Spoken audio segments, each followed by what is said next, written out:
Number 2 tape recorder talking to number 1 tape recorder. Want to be sure I get it. Kings of Comedy, Chapter 5. You got that, Dawn? Chapter 5. With Curly's retirement in 1947, the Three Stooges faced a new crisis. Telegram from Mr. Allen. Telegram? Oh, thank you, sweetheart. Hold the tape recorders. Wait just a minute. What's it say? 4 desperate members of the Malabese Liberation Army are holding the Turkish ambassador hostage. They have one non-negotiable demand. They want to speak to Steve Allen. Signed, T. Felt. Okay. Hello, operator? Get me turkey. And while you're at it, get some for yourself. Mr. Allen? Just a second, Bob. Hello? Wow. Is this the Malabese Liberation Army? Actually? It is? Well, I have one thing to say to you guys. Schmuck, schmuck! 30 seconds to air. 30 seconds to air? Okay, fine. Bob, just a second. I'll tell you what. I'm sorry, operator. I was talking to somebody else. Wait a minute. Tell Dave to go out and do a joke about, any little thing, the destruction of the universe. Right. Something like that. And then tell him to go to the desk and waste some time with letters from viewers, do a commercial, and then introduce me. Well, I'll finish this tune. Okay, cue the theme. I'm coming out. David?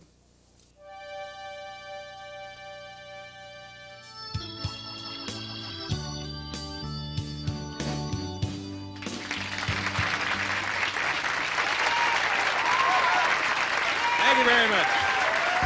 Thank you, Paul. Welcome back to Woodstock, ladies and gentlemen. What fun we're having. My first guest, a fine composer, a musician, actor, author, and a pioneer in the type of television we're doing now, it says here. Please welcome Steve Allen.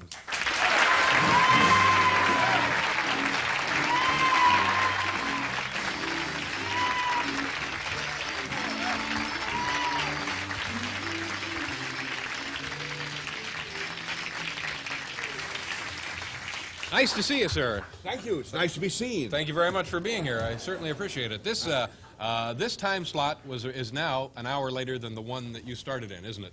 So it would appear, yes. What I meant by that was the original Tonight Show came on here at 11:30. Yes, live. As a matter of fact, at one point we were starting at 11:15 because it had been a local show before it was a network show, and we still had to do 50 minutes of that and then the 90 minutes, which adds up to a lot of minutes. Now, what did you do before the Tonight Show? How did you get the job? I had done essentially the same sort of things on CBS for 3 or 4 years, and for CBS in radio in Los Angeles. Mm-hmm. Now, what was occupying that space before the Tonight Show came on? There was a show called Broadway Open House, and before that, I don't know. I wasn't in New York before that. Mm-hmm. And what kinds of things were you doing? Because everybody says to you, Steve Allen is the one who started this particular form. That's just because I did it first. Mm-hmm. Seriously. If you had done it first, you would have done that same kind of stuff. But what were you doing? You had a... Sort of like what you do here. I would go out with the studio audience with a hand mic sometimes and talk to people. I would read letters, as you just did, from... as a matter of fact, you're under arrest. No, it would...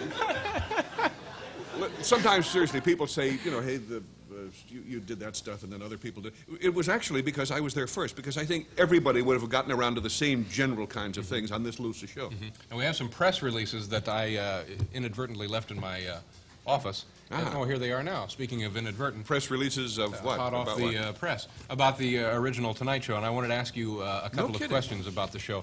First here makes reference to your band leader, Skitch Henderson. Yes. And it said that he had grown a beard that became a fad among college boys, and they called their beards Skitchers. That has never previously been brought to my attention, but I have no reason to contest the... Talk about being under arrest. Also, Gene Rayburn had hepatitis. Yes, I recall that. Yeah, he's better now. But he says that on page 2. But he did the weather. Yes, I must explain that. The show was an enormous hit during its first year, during which, I repeat, it was a local program. It was a smash. And because it was a smash, the NBC people said, we must put this fine program on the network. So I said, fine, who's going to stop you? And then they said, however, we think we should make a few changes. And I said, changes in a hit? And they said, yes. I said, what do you have in mind? Because you should always keep your mind open. Mm-hmm. Now, the show was 90 minutes of rip-roaring comedy, right? And that's why they wanted to put it on the network. So they said, well, we thought a nice weather report. That's true. I said, you mean a musical weather report, a musical report with naked women, something? Yeah, yeah. And they said, no, just a straight weather report. That's so strange. Yeah, and believe it or not, for a few weeks, they actually had a weather report which would stop everything in its tracks. Yeah, you know? yeah. And then they finally got embarrassed and stopped that. So you were actually lucky that Rayburn came down with hepatitis. Yeah, in the long run, it turned out that. They had another thing they insisted on having was ski condition reports. Yeah. Now, not even today very many Americans ski, statistically speaking. And in 1954, there were about 9 skiers in the whole country. Yeah. It's valuable for places like Oklahoma, Kansas, that right. area. We're going to interrupt here, and perhaps we'll be back. With a I'm ski more than report. positive. Yeah, with a ski report.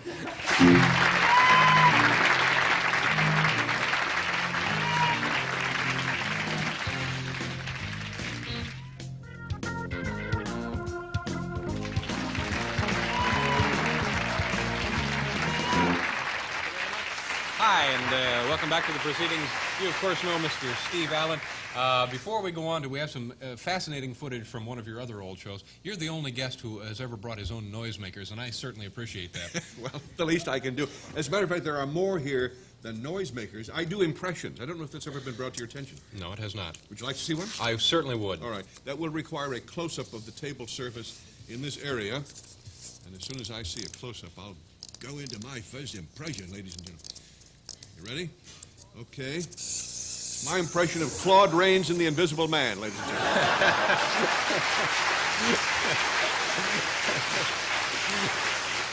That's amazing. Truly amazing. Now, do you actually, as a grown human adult, do you travel with these things? Yes. Yeah? Yes. Do you pull them out in other occasions? Rarely, but there was a reason, a rationale of why we did that originally. I happened to be present when television first started to get dirty. Television now is dirty. Uh-huh. Occasionally there's a little clean stuff on it, but not too often. And when I first noticed that happening, I thought, I must take a position against this. You must fight the whatever. Fight the filth. Yeah, so that's good. Thank you. Fight the filth. So anyway, I had a police whistle at one time, but a policeman stole it, which is another problem. And then when anybody would say anything off color, I'd go, here now. That's and, right. And if something was really raunchy, I would lay a little on them. Yeah, yeah. But that sounded like I was approving it, so that didn't work out too well. Well, it's wonderful work, and I'm proud to be associated with the man who's doing it. Now, your other, the show that I, of course, remember and am still a large fan of, and as I told you, I spent a lot of my day watching old videotapes of this, was a show done for Westinghouse and syndicated all over the United 62, States. 63, 64, yes. And the thing that caused, to this day, you say the most comment and discussion is you getting into a vat of...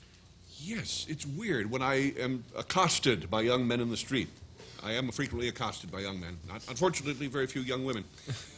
But they very often bring up the night that I jumped into Jello or the night I was covered with tea bags and was dumped into a big vat of hot water. Right, and we have the Jello epic here on videotape. Take a look at the monitors. Mr. Steve Allen, fully suited. This does not require talent. This is just embarrassing. Howdy. Thank you very much. Good evening. Well, as those of you know who have been watching the show for the last year or so, we have done a lot of peculiar stunts on the program at one time or another, but I think tonight we're going to top them all, and this may be the last one we'll ever do, too. You see here what the gang has whipped up for me tonight. I guess everybody has always wondered what it would feel like to jump into a pool full of gelatin, right?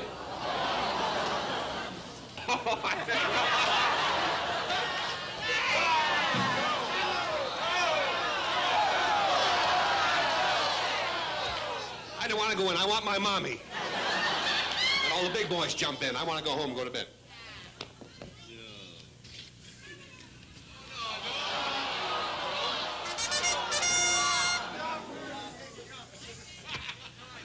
I don't want to go in.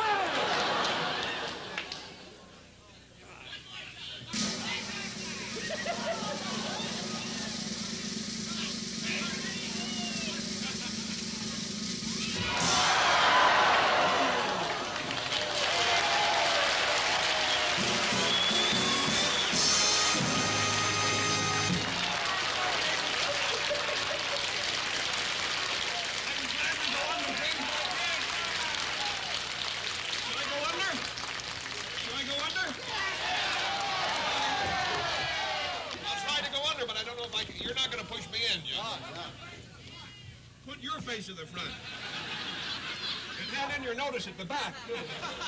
I'll try to go under, but I don't know if I can.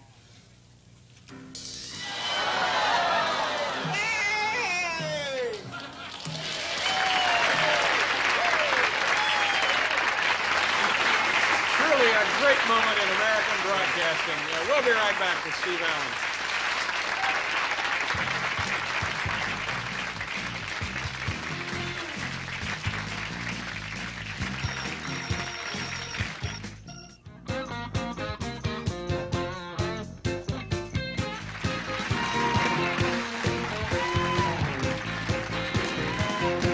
Hi there.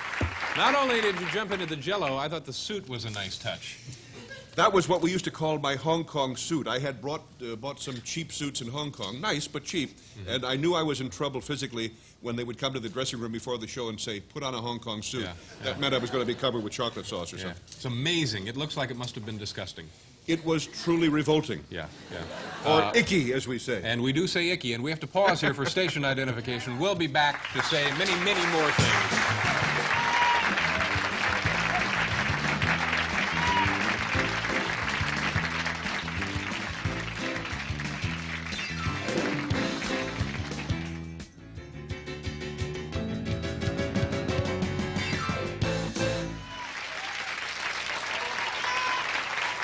Hi there. Welcome back to the show, or extravaganza, as it's rapidly becoming known, Steve Allen. Now, as an adult, well, you were an adult then, but would you be jumping into Jello these days? I would not consider it beneath my dignity. Anything for a laugh is my motto. Oh, is it really? Yeah. What can I tell you? No, I don't know. There must be something that would be beneath my dignity. But there is a separate part of me that is basically Jello jumping something. Yeah, there's something about watching you jump into a vat of Jello that makes it seem okay. Whereas I can think of other folks getting into Jello and you'd go, oh, this is cartoon time. It's too silly if Jerry Lewis jumped into Jello, you mean? Yeah, right. Yeah. I see what you Or mean. Rosalind Carter, even. It wouldn't work. And she used to be one of the best. That's true. But it's my Eric Severide side that makes it seem inappropriate for me to be jumping into Jello, and hence. Now, I'm sorry. This is going to be one of the most awkward transitions anyone has ever made in North American television, but I'm going to do it nonetheless. This book that you have recently authored, Beloved Son, A Story of the Jesus Cults. What can you tell us of this work? Well, I can tell you it's for sale. In bookstores all across. Cut that out. All across this great land of ours, as you were saying. No, it is a serious book, although there are some laughs in it, largely because I relate some of the amusing things that my son Brian, who is now an adult of 35, said when he was growing up. He used to say funny things. And about 11 years ago, seriously, I got a letter from my son telling me that he had changed his name and had joined a religious community and was turning his back on the world, which we assumed meant us, and at that time, which did. So the book is the story of the last 11 years of our relationship and how it has evolved, and then I draw back and take a broader view of many of the religious cults, as they're called. Now, this was a common experience for a lot of people, and may still be. It still is, yes. Thousands of families are affected. Brian's group happens to be a rather small one, only maybe 250 or 300 people, but there are large groups, the Scientologists, the Hare Krishna, the Moonies, and so forth, Children of God. Yeah, and that must have been a devastation for you at the time, huh? Well, the part of it that hurt was his, as I say, saying goodbye to us, and apparently permanently, although that turned out not to be the case, fortunately. We took no real exception on principle to his religious conversion. We are a Christian family ourselves, and we knew nothing about his religion, so we could be neither for it or against it in the early stages. But it's too long to go into here. But anyway, that's what the book deals with. Yeah, okay. And you're at Michael's Pub in New York City for anyone planning a vacation. Yes, for those of you who do. Well, actually, there's no sense plugging that. I don't think you can get in. I'm only there for 3 more nights and they're sold out. But it's been more fun than I've had doing anything in a long time. Terrific. Just playing jazz and having a lot of fun. Fist fights, a lot of drinking? Oh, yeah. Several people pass out cold in the men's room every night.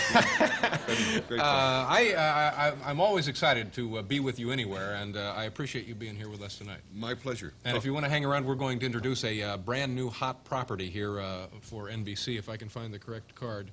I guess I have it right here.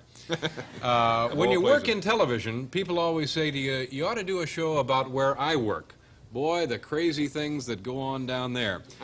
With that in mind, we went down to the NBC mailroom here in the RCA building on the second floor to put together a promo for a show that might just be able to pull NBC out of its mid-season ratings slump.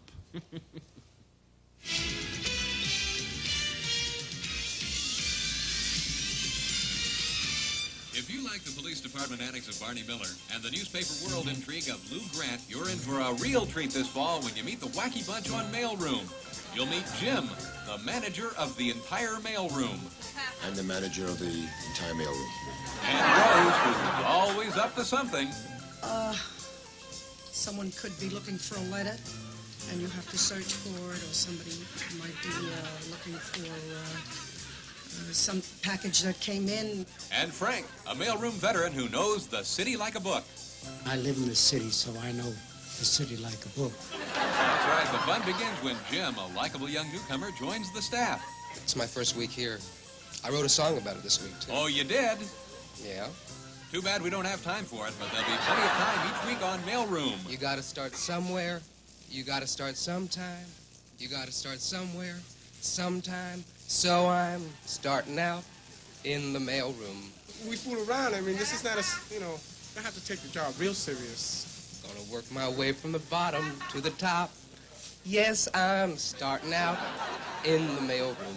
Yes, we think you're going to like life at the bottom with this kooky bunch on Mailroom.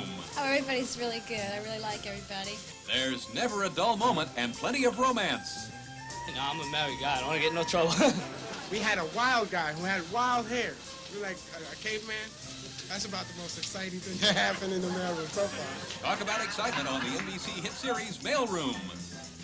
Actually, this is not my job. I'm too short for this. Got any stamps left over? And you know, once I get started, I won't stop. And neither will the laughs on Mailroom, cause everybody's funny. There's nobody actually funny. Everybody just got a good sense of humor. That's Mailroom, Mondays at 9, right after Little House. This is My, mark that down in your TV guides. We'll be right back with filmmaker Howard Smith.